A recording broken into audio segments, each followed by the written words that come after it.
तो हाय दोस्तों, कैसे हैं आप लोग। एंड आज की मार्केट को अगर मेरे को दो शब्दों में समझाना हो तो मैं बस यही कहूँगा कि ये तूफान से आने की पहले की शांति सा लगता है।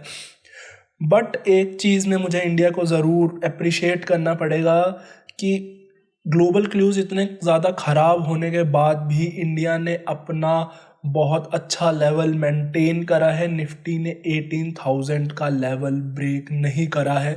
जो दो सबसे मेजर लेवल्स हैं हमारे लिए, निफ्टी और बैंक निफ्टी में, 18,000 का निफ्टी में और 43,000 का बैंक निफ्टी में, दोनों ही इंटैक्ट रहे हैं। इसके चलते हुए कहीं ना कहीं मेरे को कहना पड़ेगा कि देर सवेर सही, बट फंडामेंटल्स काम में आते ज़रूर हैं। एंड फंडामेंटल्स अगर आपकी इकॉनमी के अच्छे हैं, आपकी कंपनीज़ के रिजल्ट्स अच्छे आ रहे हैं, तो बड़ी से बड़ी खबर भी मार्केट को हिला नहीं सकती। या मोर एक्यूरेटली अगर कहा जाए तो जितना बाकी लोगों को उन खबरों का इफ़ेक्ट पड़ेगा उतना शायद आपको ना पड़े, अगर आपकी कंपनीज और आपकी कंट्री रेजिलिएंट है बाकी चीज़ों को लेकर। अगर इसके उस पर मैं कुछ नंबर्स थ्रो करूं तो अप्रैल के महीने में इंडियन इक्विटीज़ में $1.3 बिलियन का इनफ्लो हुआ है, जो कि बहुत ही ज़्यादा इम्पॉर्टेंट हो जाता है। क्योंकि जब ग्लोबल क्लूज इतने ज़्यादा ख़राब हैं एंड सारी जगहों पे थोड़ा पैनिक का मोड है, उस टाइम पे इंडिया अपने आप को स्टेबल बनाए हुआ है। इनफैक्ट स्टेबल नहीं, गेन कर रहा है इतने टाइम तक। एंड आज जो एक बहुत ही ज़्यादा अनयूजुअल बात हुई वो ये हुई कि बैंक निफ्टी ने निफ्टी को आउट परफॉर्म करा है। ये अपने आप में बहुत ही ऐतिहासिक चीज़ हो जाती है, क्योंकि बैंकिंग स्टॉक्स में क्राइसिस चल रहा है यूएस के अंदर। आप एक्सपेक्ट नहीं करते कि इंडिया में बैंकिंग स्टॉक्स अच्छा परफॉर्म करेंगे, एंड उसके बावजूद इंडियन बैंकिंग स्टॉक्स ने आज अच्छा परफॉर्म करा है। इनफैक्ट काफ़ी अच्छा परफॉर्म करा है। अगर देखा जाए कि ओवरऑल मार्केट में कितनी सेलिंग थी, उसके कंपैरेटिवली बैंकिंग स्टॉक्स ने काफ़ी अच्छा अपने आप को होल्ड करे हुआ था। एंड ये कहीं ना कहीं दिखाता है कि बैंकिंग स्टॉक्स के वैल्यूएशन इस टाइम पे कितने अट्रैक्टिव हो रखे हैं, उनका फ्यूचर इस टाइम पे लोगों को कितना ब्राइट दिख रहा है। कहीं ना कहीं उसका कारण ये भी है, अगर आप थोड़ा सा लॉन्ग टर्म में जाएं एंड थोड़ा लॉन्ग टर्म में देखें तो कोविड के बाद निफ्टी ने बहुत अच्छी रैली दिखाई थी। उसमें कहीं ना कहीं आईटी स्टॉक्स का बहुत बड़ा कंट्रीब्यूशन रहा था निफ्टी के रैली के अंदर, बट बैंकिंग स्टॉक्स वहाँ पे उतना ज़्यादा कंट्रीब्यूट नहीं कर पाए थे। हमें ये उस रैली का बदला है शायद से, जो हमारे बैंकिंग स्टॉक्स अब ले रहे हैं। तो आज अगर हमें थोड़ा सा, हम अगर निफ्टी की मूवमेंट को देखें तो काफ़ी हद तक निफ्टी ने कंसोलिडेट ही करा है। एंड जो हमने प्री मार्केट वीडियो में हमने डिस्कस करा था कि शॉर्ट टर्म में एक हल्की सी बेरिशनेस या फिर हल्का सा बेसिकली मार्केट सांस ले रही है, आप कह सकते हैं, वो दिखाई देता है। और वो कहीं ना कहीं ओआई एनालिसिस में भी झलक रहा है, ओपन इंटरेस्ट में भी झलक रहा है, क्योंकि 18,200 पर निफ्टी में कॉल राइट हो रही हैं। एंड आज भी उस पर कॉल राइटिंग हुई है, बट वो सिर्फ वीकली ऑप्शंस में है। अगर हम मंथली ऑप्शंस की बात करें तो मंथली ऑप्शंस में निफ्टी बेरिश नज़र नहीं आ रहा है, ना ही ओआई एनालिसिस में, और ना ही हमें नज़र आ रहा है कि उसके फंडामेंटल्स देखते हुए। एंड इनफैक्ट इस टाइम पे जो ग्लोबल इकोनॉमीज़ की हालत है वो कहीं ना कहीं इंडिया को फ़ायदा ही कर रही है। इंडिया एक अट्रैक्टिव फिगर के तौर पे आ रहा है दुनिया के आगे की इन्वेस्टमेंट करनी है तो इंडिया चलो, इंडिया में बहुत अच्छे रिटर्न्स मिल सकते हैं, वहाँ की कंपनीज बहुत अच्छा ग्रो कर रही हैं, तो वो कहीं ना कहीं इंडिया के लिए हमारे फेवर में जा रहा है, जो कि हमारे लिए एक बहुत अच्छी चीज़ है। अगर हम देखें तो मार्केट में अब क्या होगा, तो मैंने पर्सनली भी, क्योंकि मैंने प्री मार्केट वीडियो में बात डिस्कस करी थी, मैंने पर्सनली भी आज कोई नई ट्रेड्स नहीं ली है। मैं लॉन्ग टर्म इन्वेस्ट करने की सोच रहा था आज एक स्टॉक में, बट मैंने सोचा कि अगर मैं इतना रुक चुका हूँ तो एक और दिन रुक सकते हैं। एंड कल के डिसीजन, जो बेसिकली आज डिसीजन आने वाला है हमारा फेड का रेट हाइक्स के ऊपर, उनकी कमेंट्री के बाद ही डिसीजन लिया जाए, क्योंकि वो स्टॉक भी फाइनेंशियल सेक्टर से ही बिलोंग करता है। उसके बारे में आपको इस वीकेंड पे ज़रूर बताऊंगा मैं। तो मैं वहाँ लॉन्ग पोजीशन लेने वाला था, बट वो मैंने नहीं ली, उसके कारण वो मैं कल लूँगा। फर्दर ट्रेड्स मैंने आज एग्जीक्यूट नहीं करी है, बिकॉज अभी US markets already banking crisis को लेके थोड़ा पैनिक में चल रही है। एंड आज जो हमारी फेड की मीटिंग है उससे काफ़ी हद तक डिसाइड होगा कि आने वाले दिनों में हमारी यूएस मार्केट्स कैसे बिहेव करती हैं। तो आज की मीटिंग का मुझे बेसब्री से इंतज़ार है। साथ में थोड़ा सा टर्म ऑयल यूएस की मार्केट्स में कम होगा, क्योंकि ऑलरेडी 2-3 फैक्टर फैक्टर्स हैं जो यूएस की मार्केट्स को पीछे धकेल रहे हैं, चाहे वो यूएस की गवर्नमेंट की डेट सीलिंग का फैक्टर हो और या ही वो यूएस की जो हमारी बेसिकली इंटरेस्ट रेट हाइक्स हैं उसका फैक्टर हो। काफ़ी सारी जगहों से यूएस की तरफ प्रेशर आ रहा है जिसकी वजह से उनके स्टॉक्स नीचे जा रहे हैं। चाहे वो रिसेशन की बातें हों कि अब इतना रेट हाइक तो कर दिया बट उससे इकॉनमी की हालत इतनी ज़्यादा ख़राब हो गई है कि लगता है अब यूएस की मार्केट्स में एक रिसेशन आ सकता है।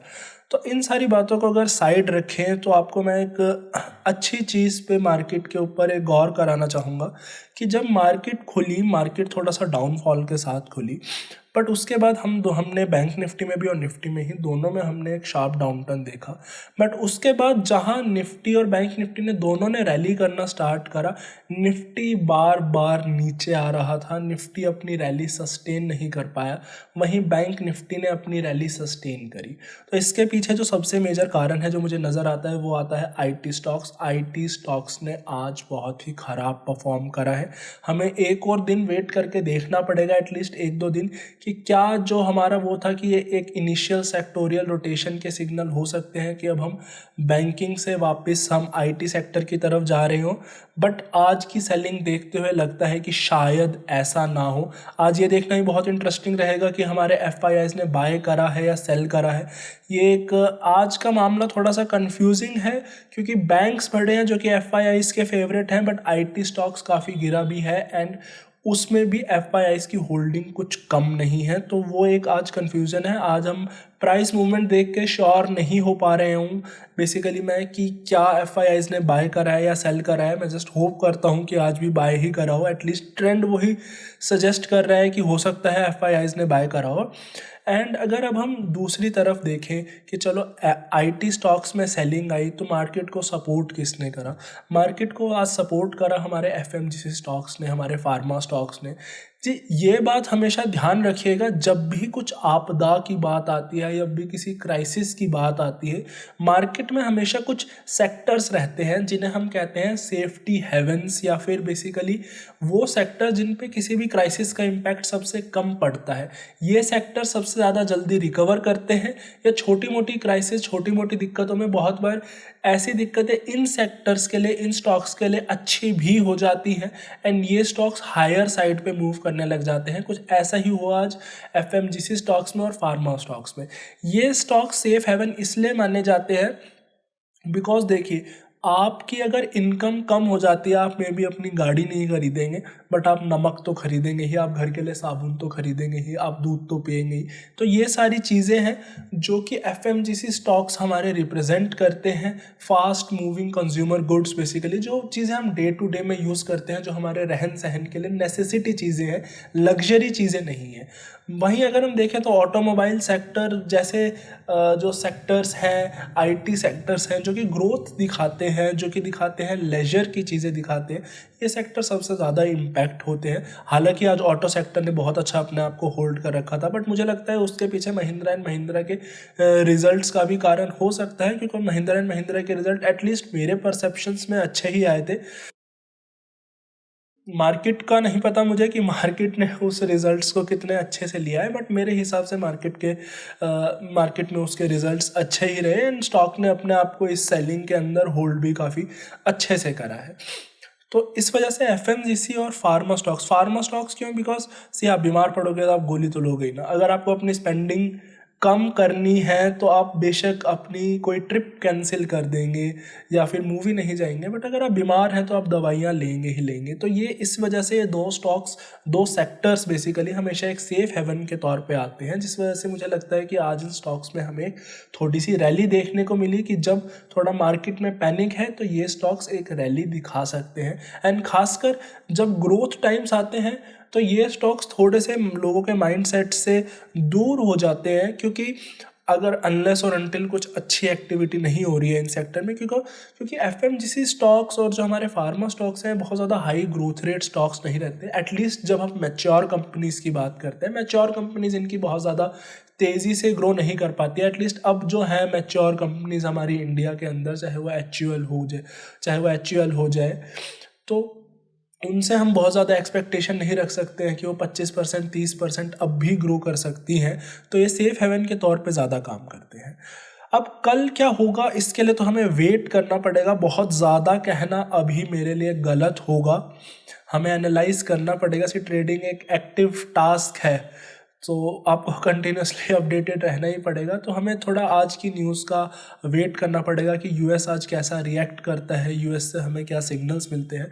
कल की प्री मार्केट रिपोर्ट में डिस्कस करेंगे कि अब आगे क्या है मेरी स्ट्रेटजी, एंड अगर दिक्कतें बढ़ती हैं तो हम कुछ बेरिश पोजीशंस में भी जा सकते हैं। हालांकि मैं जनरली बेरिश एटलीस्ट कुछ शॉर्ट पोजीशंस हमेशा रखता हूँ। अभी मैं शॉर्ट इसलिए नहीं था क्योंकि मुझे फंडामेंटल्स बहुत फेवरेबल लगते हैं मार्केट के, एंड जब मार्केट के फंडामेंटल्स मुझे इतने ज़्यादा अच्छे लगते हैं, अर्निंग्स ग्रोथ इतनी क्लियर दिखाई देती है, तो मैं बेरिश नहीं जाता, मैं फंडामेंटल्स के खिलाफ कभी नहीं जाता। अगर मुझे सब कुछ न्यूट्रल लगता है तो मैं कुछ शॉर्ट पोजीशंस हमेशा रखता हूँ, just for the black swan events जो कि आप प्रिडिक्ट नहीं कर सकते एंड कभी भी हो जाते हैं, मार्केट्स को बहुत नीचे ले जाते हैं। उन इवेंट्स के लिए शॉर्ट पोजीशंस में हमेशा रखता हूँ अपने आप को हेज करने के लिए। तो अगर मार्केट की डायनामिक्स मुझे चेंज होती दिखती है तो मैं अपनी पोजीशंस में शॉर्ट पोजीशंस ज़रूर ऐड कर सकता हूँ। अभी तो मुझे ऐसा कुछ होता नहीं दिख रहा है, बट हाँ, आज की मीटिंग के बाद ज़रूर पता चलेगा कि ये डायनामिक्स कैसी वर्कआउट करती है। आशा करता हूँ आज की ट्रेड भी आपकी अच्छी रही होगी, आप हमारे साथ ऐसे जुड़े रहिए, मुझे बहुत अच्छा लगता है आप लोगों से ऐसे बात करके।